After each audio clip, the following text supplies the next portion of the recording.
Bienvenue dans la Chambre de bataille. Cette semaine, on parle, bien entendu, du combat d'unification entre Michaela Mayer et Mary Spencer, de Wilkins Mathieu, qui a eu beaucoup d'expérience hier, qui a trimé dur contre Shaquille Pin, mais qui a prouvé qu'il était capable de faire face à l'adversité puis de remonter ce genre d'adversité-là. On a eu une bonne carte de boxe assez intéressante. Puis je veux savoir qu'est-ce que tu en pensais, JC? Ben, je ne sais pas, là, je suis omnubilé par ton suit. Est-ce que c'est ta version Halloween? Ou... Non, c'est le premier jersey que j'ai eu à l'âge de 12 ans. Très bien. C'est les Sharks de San Jose, édition 91. Oui, ça, j'avais deviné, j'avais remarqué. J'en ai déjà acheté un de blanc, par contre, parce que le aqua me répulse. Mais le bandeau fait quoi dans l'histoire? C'est pour montrer qu'on est en forme. Ah! Comme un peu dans la vidéo d'Olivia Newton-John, Physical. Mon Dieu, j'ai beaucoup de plaisir. All right. Donc, on va commencer par le combat qui a vraiment... je l'avais calé la semaine passée. Il allait rien allait sauver Mary Spencer de Michaela Mayer si ce n'était pas des facteurs extérieurs, arbitre ou juge, qui auraient pu aider Spencer. Ça n'a pas été le cas hier. Il n'y avait rien qui aurait pu la sauver. On est au Québec, là. C'est pas dangereux. Oh, c'est arrivé. Mary Spencer, elle a gagné un intérim par controverse contre Naomi Maness le 5 septembre 2024. Elle a été élevée à rang de championne entière le 30 octobre, dont elle a perdu son titre un an après. Dans une victoire qu'elle n'a pas méritée, c'était une championne suspecte qui devait légitimer son titre hier. On a envoyé dans le mix le titre WBC-WBO qui était vacant, qui a été laissé vacant par la grande Cecilia Brækhus quand elle a battu la Princess of Pain, Emma Cousin. Puis en passant, Cecilia Brækhus, c'est 25 défenses de titre des 145 livres WBA, WBC de 2009 à 2020. Incontesté 4 couronnes de 2014 à 2020. C'était des gros souliers à chausser. Mais Michaela Mayer, elle a été championne dans d'autres catégories avant, notamment chez les super plumes. Elle montait de catégorie. Puis le combat, honnêtement, là, a été d'un sens unique. Un sens unique. Oh, elle a pas de show. En langage de hockey, elle n'a pas de show puck. Pas en tout. Pour supporter ta démarche vestimentaire. Mais qu'est-ce qui s'est passé avec Mary Spencer? Pas hier, là. C'est de façon philosophique, un peu plus profonde. Qu'est-ce qui est arrivé avec cette fille-là qui fut un temps la reine chez les amateurs? La reine chez les amateurs, olympienne, 3 fois championne du monde, 2005, 2008 puis 2010. Je pense qu'elle a commencé sa carrière professionnelle beaucoup trop tard. Elle a commencé en 2021. Tu rejoins le propos de Ross Amber. Voilà. 2 grands connaisseurs de boxe qui disent la même affaire. C'est sûr que c'est ça le problème. Puis l'ajustement entre le style amateur et le style professionnel n'est pas la même chose. C'est autre chose. Mary Spencer, on a essayé de créer un monstre. Elle a battu des boxeuses plus ou moins aguerrie, une ancienne championne du monde en Chris Namus, mais qui n'était plus capable d'encaisser. Elle s'en débarrassait au premier round, deuxième round maximum. C'était fini. Mais quand que le deuxième et troisième round commence, elle n'a plus de cardio, elle n'a plus de souffle, elle frappe un coup à la fois, elle a un très mauvais jab aussi. Moi, je l'ai dit à Ross hier, parce que j'ai vu la peser, le face-à-face. J'ai dit, elle est battue. Oui, elle est battue. C'est sûr qu'elle est battue. Parce qu'elle est déjà abattue. Je pense qu'elle se sait en danger, en péril, puis qu'elle sait qu'elle va perdre. Elle s'est fait exposer contre Finkel Hermans 2 fois. Hier soir. Elle s'est fait exposer contre Finkel Hermans. Et aussitôt que les coups... Moi, je trouve pas ça normal que quand tu es la boxeuse la plus puissante, c'est toi qui longe les câbles et qui sauve de Mayer. Pas supposé être ça. T'es pas supposé être ça. Plante-toi au milieu. Lance un message. Utilise ton jab, puis tu sais... Très mauvais jab en passant. Exact. Un coup à la fois. Elle cherche le home run de la main droite. Ce qui empêche d'enchaîner puis d'avoir le... Pas capable de frapper en combinaison, donc limité. D'autres choses aussi. Pas de mouvement de haut du corps, pas de mouvement de la tête. Cible facile à trouver pour Mayer, qui a commencé en canon. Tu as remarqué? Tout de suite, crochet de gauche, main droite. Elle a torturé Spencer. Puis moi, honnêtement, j'aurais pas envoyé Spencer au 10e round. Elle était découragée, les joues boursouflées, les yeux rouges. Ouais, mais elle a quand même une claque. T'es à un coup de poing de garder tes titres ou même d'en ajouter 2 à ton titre. Ouais, mais en home run, là, puis la pensée magique, là, il faut du talent puis une technique pour appuyer ça. En fait, le grand Mike Tyson il disait... a eu un élan de philosophie un jour extraordinaire quand il a dit à la boxe, ton plan de match est tout le temps extraordinaire jusqu'à ce que tu manges un coup de poing ça. Oui, sauf que Tyson frappait en combinaison puis avait un jeu de pied très rapide pour pas. pouvoir Ce que te je veux mettre dire en par là, danger. c'est que ça illustre bien ce qui s'est passé, je pense, avec Mary Spencer. C'est-à-dire que quand elle n'était pas challengée puis qu'elle était l'agresseur sur le ring puis que personne ne la contestait en raison de la piètre qualité de ses adversaires, elle gagnait.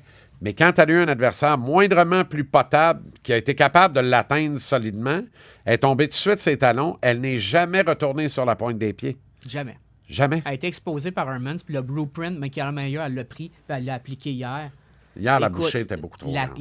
la précision chirurgicale du crochet de gauche de Mayer, c'était incroyable. Et Spencer était découragé après 2 rounds. C'est comment? Elle était découragée après 2 rounds. La pression, le volume de cette fille-là, Ben oui. ça n'avait pas de sens. Et je me suis dit, moi, j'avais 190. Je pense que tu avais aussi le même score. Il y a 2 juges qui ont trouvé moyen de donner 2 rounds à Spencer parce qu'elle donne un coup à la fois. Non, ça n'a pas de sens. J'ai vu des choses étranges. J'avais peur quand même qu'on donne une mauvaise décision. J'ai vu des choses bien étranges dans le boxe. Non, oui, Donc, combat de Manès contre Spencer. Je comprends qu'il y en a eu dans l'histoire de la boxe ici à Montréal, mais c'est rien comparé à ce qu'on voit ailleurs. Tu te souviens-tu du fameux Marlon B. Wright dans le premier combat contre Lucien Boutet, contre Librado Andrade? Oui. Qui a donné tout le temps du monde à Boutet. A recommencé son compte à 8 2 fois. Oui. Puis tu peux pas être sauvé selon le règlement de la IBF au 12e round. Il l'a sauvé quand même. Donc, les mauvaises décisions, il y en a partout dans le monde. Il y en a partout, mais il y en a moins ici qu'ailleurs. C'est ça mon point. Il ne va pas me dire qu'on est corrompu au Québec comme les Allemands. Manès et Spencer, c'en était une très mauvaise. Manès gagnait 7 rounds, 8 rounds facilement. Ça arrive. Ça arrive, oui. Ça arrive. Puis, tu sais, regardant ça, tu sais, les mauvaises décisions, quand qu'un arbitre devient un facteur, je te donne un exemple. Terry O'Connor contre Sergey Kovalev, Nathan Cleverly. Nathan Cleverly tombe à terre, O'Connor le relève, il le remet dans son coin, il l'aide à aller le porter dans son coin. J'en ai une meilleure que ça encore. Gary Ritter dans le combat Ismail Branimov contre Eric Walker. Gary Ritter se fait coucher par un solide crochet de gauche. L'arbitre déclare que il a glissé, le gars n'est pas capable de se relever pendant 40 secondes, puis il fait du breakdance à terre avec la toune de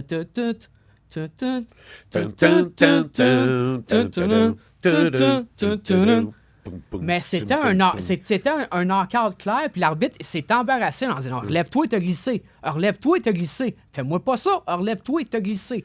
Donc, tu regardes ça comme ça, et c'était. Mais en même temps, OK, mais ça c'est plus gros que Jésus. L'histoire est faite.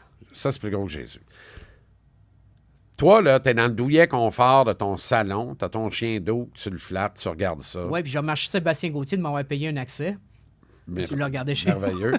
Puis là, t'es en haute définition, tu regardes ça. T'es un bon gars, Gauthier. Il est parfait, ça. Puis là, tu regardes ça en HD.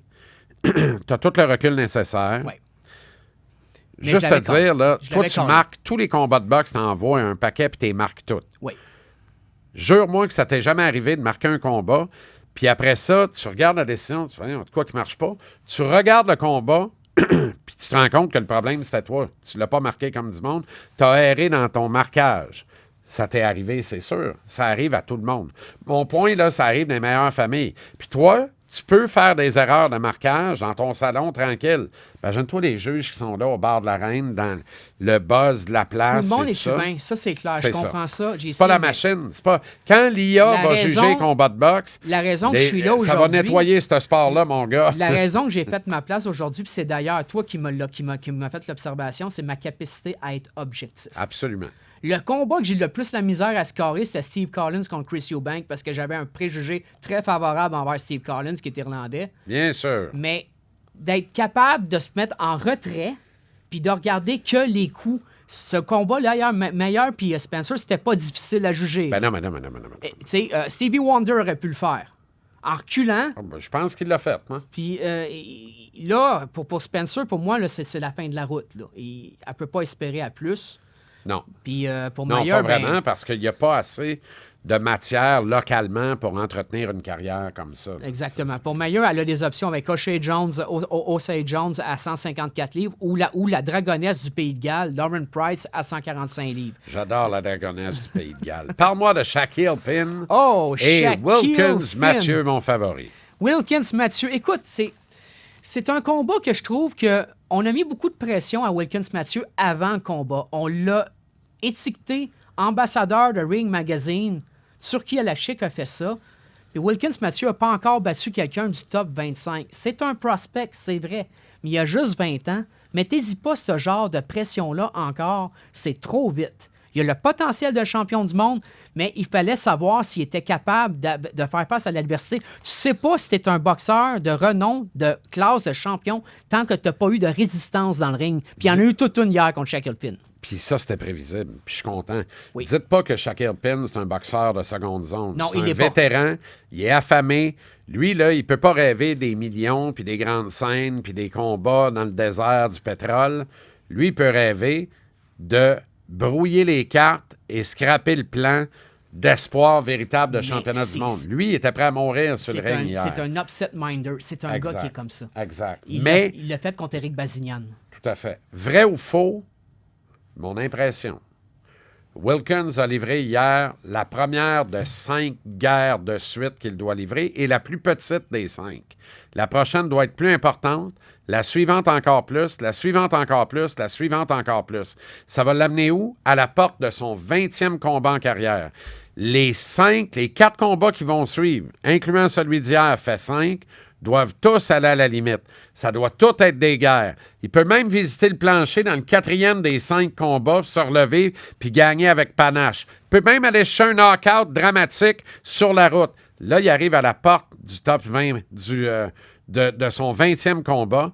Et là, il arrive aux grandes scènes puis aux combats significatifs de championnat du monde. Et ces 4 prochains combats-là, il doit prendre minimum 2 ans pour les faire. Je ne veux pas le revoir sur le ring dans 2 mois. Là. Je veux le revoir dans 6 mois contre un meilleur que Finn, puis 6 mois après contre un meilleur que le meilleur que Finn. Il faut qu'il y ait une progression. Exactement. J'adore le feu que tu as présentement. Tu me donnes un feeling, c'est incroyable. Let's go! Écoute, mais c'est un combat quand même qui a été en 2 temps. Wilkins domine les 5 premiers rounds, envoie Finn à terre pour la première fois de sa carrière au 3e. Finn était quand même un ancien champion canadien des super moyens. Tout à fait. Mais le Il y a une bonne deuxième. mâchoire, on l'a vu hier. Oui, le deuxième partie du combat, Finn gagne 3 rounds sur 5. Ouais.